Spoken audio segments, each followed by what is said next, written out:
नमस्कार दोस्तों, क्या भारत एक बार फिर से पाकिस्तान पर अटैक करने की तैयारी कर रहा है?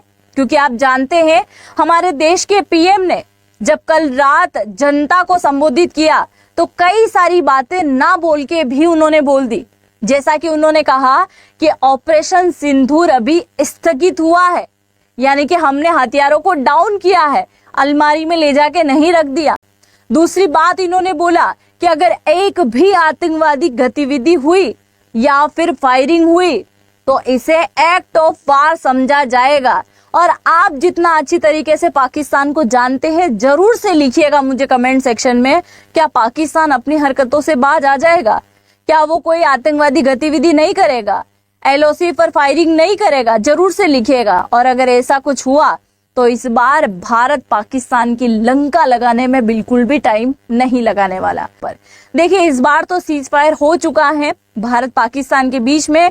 ट्रंप चाचा ने इस बार पाकिस्तान को बचा लिया, पर नेक्स्ट टाइम कौन बचाने वाला है? ट्रंप चाचा इस बार बोलते हैं कि भारत पाकिस्तान दोनों आमने सामने आ जाओ और कश्मीर के मुद्दे पर चर्चा कर लो। अब सबसे पहले तो आप बताइए कि कश्मीर का मुद्दा कितने साल पुराना? 1000 साल पुराना ना। इन्होंने अपने स्टेटमेंट में कहा कि कश्मीर का मुद्दा 1000 साल पुराना है और दोनों देशों को आपस में बैठ के चर्चा करनी चाहिए। जब कश्मीर ऑलरेडी हमारा हिस्सा बन चुका है तो फिर भारत क्यों चर्चा करेगा? और अगर चर्चा होनी ही है तो पीओके को लेकर होगी, गिलगिट बाल्टिस्तान को लेकर होगी, और अगर उसके लिए पाकिस्तान रेडी है तो भारत बिल्कुल चर्चा करेगा। दूसरी बात यह है कि आज सुबह की खबर आती है जिसमें अमेरिका के द्वारा कहा गया कि अगर भारत पाकिस्तान इस वॉर को नहीं रोकेंगे तो हम इन दोनों देशों के साथ में व्यापार को खत्म कर देंगे। दरअसल बात यह है कि ये भूरा चाचा अब डरने लगे हैं भारत से, क्योंकि भारत ने 4-5 दिन के युद्ध में ही पाकिस्तान को छट्टी का दूध याद दिला दिया। उसको लगने लगा था कि अब नहीं जीत सकते, और अगर 10-12 दिन और युद्ध चल जाता तो पाकिस्तान पूरा खोखला हो चुका होता।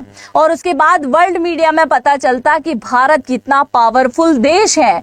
यानी कि अगर किसी देश का पावर देखना है तो उसकी मिलिट्री को देखिए, उसकी सैनिकों को देखिए और उनके सेना के जवान क्या कर रहे हैं। और हमारी तो तीनों ही सेना कमाल की है, जिसने पाकिस्तान की पूरी तरीके से बैंड बजा दी। अब कई सारे सवाल जो है इनके माइंड में चल रहे होंगे, पर दूसरा मीडिया के सामने ये कहा गया कि भारत ने जिन 7 एयरबेस को उड़ाया था उनमें सबसे बड़े एयरबेस के पास में इनके परमाणु जाकिरे रखे हुए थे, जो कि न्यूक्लियर अटैक हो सकता था। कई सारे मामलों में चर्चा करी। दूसरा, चाइना की भी बुरी तरीके से किरकिरी हुई है भारत पाकिस्तान के युद्ध में। चाइना की कैसे किरकिरी? देखिए, भारत पाकिस्तान जो युद्ध लड़ रहा था उसमें पाकिस्तान ने 7 मई से लेकर 10 मई यानी कि 3 दिन लगातार क्या किया? चाइनीज आइटम का इस्तेमाल किया, यानी कि JF-17 एयरक्राफ्ट का इस्तेमाल, उसके अलावा PL-15 मिसाइल का इस्तेमाल, HQ-9 डिफेंस सिस्टम का इस्तेमाल और कई सारे ड्रोन का इस्तेमाल किया। यानी कि जितने भी चीनी हथियार थे उन सब का इस्तेमाल किया, और उन सभी हथियारों को हमारे S-400 ने, राफेल ने और हमारी सेना ने बिल्कुल फोड़ने का काम किया, बिल्कुल तहस नहस कर दिया, तबाह कर दिया। और उसके बाद में चाइना का पूरी दुनिया में हथियारों को लेकर मजाक उड़ने लगा। और एक और शॉकिंग बात मैं आप सभी को बताती हूँ, अभी इस युद्ध के दौरान जब चाइना को अफ्रीका से एक बहुत बड़ा ऑर्डर मिला था तो वो ऑर्डर भी कैंसिल हो चुका है। यानी कि हथियारों की डील हुई थी, पर चाइना के हथियारों का एग्जाम्पल पाकिस्तान ने पेश कर दिया और उसके बाद में ये डील कैंसिल हो चुकी है। और जैसे ये डील कैंसिल हुई, समझ सकते हैं कि चाइना वाले कितने पूरी तरीके से बौखला गए होंगे पाकिस्तान के ऊपर, और पाकिस्तान को बोला कि सीज फायर कर दो। दूसरा, ये पाकिस्तान से भी नाराज हैं, क्योंकि इनको लगता है कि हमारा पालतू कुत्ता किसी और के पास में कैसे जाके बैठ रहा है, और यही वाली हालत यहाँ पे हुई है। खैर, आगे देखिए, सीज फायर के बाद में सेना और विदेश मंत्रालय ने क्या बयान दिया है। इन्होंने कहा है कि इसके बाद भारत पाकिस्तान के विदेश मंत्रियों ने इसकी पुष्टि करी। लगभग इसी समय कई मीडिया रिपोर्ट्स में भारत सरकार के हाई लेवल सोर्सेज के हवाले से कहा गया कि सरकार ने फैसला किया है कि अगर देश में कोई भी आतंकी हमला हुआ तो एक्ट ऑफ वार है। मतलब थोड़े से टाइम के लिए इंटरवल दे दिया गया है कि पैटी को बांध लीजिए, कस के एकदम रेडी हो जाइए, युद्ध फिर से होने वाला है। दूसरा, एक्ट ऑफ वार किसे कहते हैं आप समझ ही सकते हैं कि अगर हमारे देश की अखंडता को भंग करने की कोशिश करी या आतंकवादी हरकतें करी, फायरिंग करी, तो फिर उसका मुंह तोड़ जवाब भारत देने के लिए रेडी है, वो एक्ट ऑफ वार है। क्योंकि इसके बारे में जानकारी आपको कोई बुक नहीं दे सकती है, ये कहा गया है। दूसरा, क्या भारत आतंकी हमले को एक्ट ऑफ वार मानकर जंग करेगा? तो बिल्कुल करेगा। ये कहा गया है एक्सपर्ट के मुताबिक कि किन्हीं दो देशों के बीच में जब किसी मुद्दे पर विवाद होता है तो उसे डिप्लोमेसी के जरिए सुलझाने की कोशिश की जाती है। बातचीत से मामला नहीं सुलझता है तो एक दूसरे के ऊपर अटैक होते हैं, और इसके अलावा डिप्लोमेटिक चैनल को इस बार यूज नहीं किया है, भारत सीधा अटैक करने के लिए आ गया है। दूसरा सबसे बड़ा सवाल यह है कि इन भाई साहब की पूरी फैमिली को निपटा दिया है इस बार, तो हो सकता है कि ये फिर से आतंकवादी एक्टिविटी करे और इस बार इनका नंबर भी लगने वाला है। इनका क्या, इसका नंबर भी लगने वाला है ना। आगे बढ़ते हैं। पीएम मोदी ने अपनी स्पीच के दौरान कहा था कि तुम बार बार न्यूक्लियर को लेकर ब्लैकमेलिंग करते हो, तो ये ब्लैकमेलिंग भी नहीं चलेगी। ये इसने बोला था ना, पाकिस्तान के पीएम ने भी कल परसों ही क्लियर बोल दिया था कि हमारी गजनवी, हमारी बाबर का जो है रडार, उनका मुंह पूरा भारत की तरफ था और हम अटैक करने वाले थे। मतलब तुम्हारी धमकियां 1999 से हम सुनते आ रहे हैं, अभी तक तुम्हारी धमकी चल रही है। तो तुम्हारे दिमाग में एक बार भी ये बात नहीं आती कि भारत के पास में न्यूक्लियर नहीं है। आगे देखिए, अगर हम बात करें भारत पाकिस्तान के इस युद्ध के टाइम में भारत का खुल के समर्थन अगर किसी देश ने किया है तो वो इजराइल है, और इसके साथ में रशिया है। इन्होंने एकदम खुल के समर्थन दिया। हालांकि अमेरिका ने भी बोला था कि हम आपके साथ में हैं आतंकवाद के विरोध लड़ने में, पर जब परमाणु हमले की बात आई तो वो सीज फायर के ऐलान तक आ पहुंचा।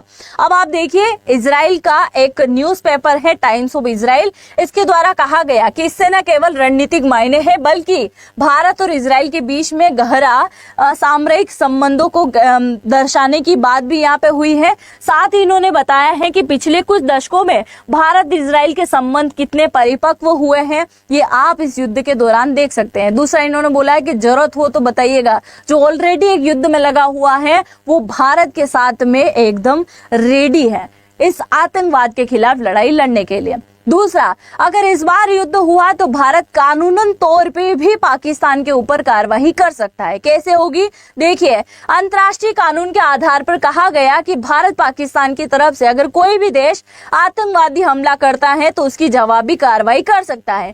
संयुक्त राष्ट्र चार्टर के आर्टिकल 24 में कहा गया कि सभी देश एक दूसरे की अखंडता, आजादी के खिलाफ किसी तरह के बल का प्रयोग या खतरा पैदा नहीं कर सकते, और अगर ऐसा हुआ तो वो अपने देश की सुरक्षा के लिए आर्टिकल 51 का प्रयोग करेगा, जिसमें कहा गया कि अगर किसी देश पर हथियारों से हमला होता है तो अपनी आत्मरक्षा के लिए बल का प्रयोग करेगा, यानी कि एक बार फिर से एयर स्ट्राइक की शुरुआत कर दी जाएगी। और ऐसा होना स्वाभाविक है। आप क्या सोचते हैं जरूर से लिखिएगा, क्योंकि आतंकवादी नहीं रुकने वाले हैं, इतने सालों से नहीं रुके हैं, कितने सारे एयर स्ट्राइक हो चुके हैं उसमें नहीं रुके हैं, तो ये अब कहां से रुक जाएंगे।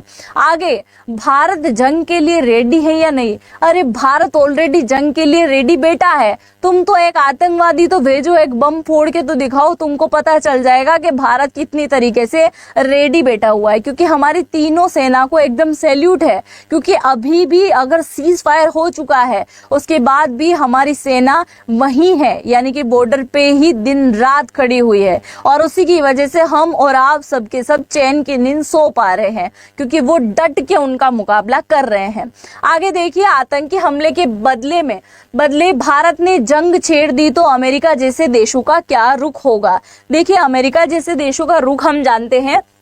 जेएनयू में इंटरनेशनल रिलेशन के एसोसिएट प्रोफेसर राजन कुमार बताते हैं कि दुनिया भर में पहलगांव हमले की निंदा हुई है, भारत के साथ एकजुटता दिखाई है, लेकिन जैसे ही भारत पाकिस्तान जंग के हालात कई देशों में, मतलब जैसे परमाणु की स्थिति बनी तो दूसरे देश ये बोलने लगे थे कि भाई ऐसा ना करो। और इसके साथ ही अगर आप देखोगे तो पहलगांव हमले के बाद इजराइल और रूस आतंकवाद के खिलाफ भारत के हर कदम को सपोर्ट करने की बात कही, वही अमेरिका ने भी आतंकवाद के खिलाफ भारत का साथ देने की बात करी। अगर जंग हुई तो इस बार कई सारे देश भारत का साथ देने के लिए रेडी हैं। क्या अब ये ऑपरेशन सिंदूर जो चलाए गए हैं जंग नहीं है? ऑपरेशन सिंदूर में भारत ने एक बात पहले ही क्लियर करी थी कि हम इस बार आतंकवादियों को निपटाने का काम कर रहे हैं, हम आपके सैनिकों को और आपके नागरिकों को नहीं मार रहे हैं। फिर भी पाकिस्तान ने झूठ फैलाया, जबकि पाकिस्तान हमारे भारतीय सैनिकों को और हमारे भारत के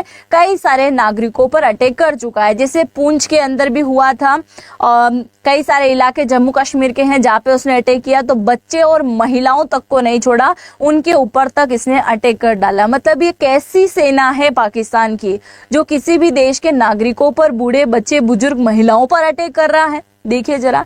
इसके अलावा क्या ऑपरेशन सिंदूर अभी भी जारी है? बिल्कुल, एयरफोर्स की तैनाती है, ड्रोन अभी भी घूम रहे हैं और पाकिस्तान की केवल एक हरकत का इंतजार है। पीएम मोदी ने कहा कि सीज फायर को सिर्फ स्थगित किया गया है और अगर आतंकवादी गतिविधि बढ़ी तो इस बार बिल्कुल भी नहीं बख्शा जाएगा, नहीं छोड़ा जाएगा, है ना। ये बात आप बहुत अच्छे से समझ चुके होंगे कि पिक्चर अभी बाकी है मेरे दोस्त। तो आप सभी का बहुत बहुत धन्यवाद इस पूरे वीडियो को देखने के लिए और हमारी तीनों सेना को सैल्यूट है जो कि दिन रात लगी हुई है, पाकिस्तान के खिलाफ इस जंग को जारी रखा हुआ है और कई सारे मायने आगे भी होने वाले हैं। तो एक बार फिर से मैं सैल्यूट करती हूँ और आप सभी का धन्यवाद। मिलते हैं नेक्स्ट वीडियो में, तब तक के लिए तहे दिल से धन्यवाद। जय हिंद, जय भारत।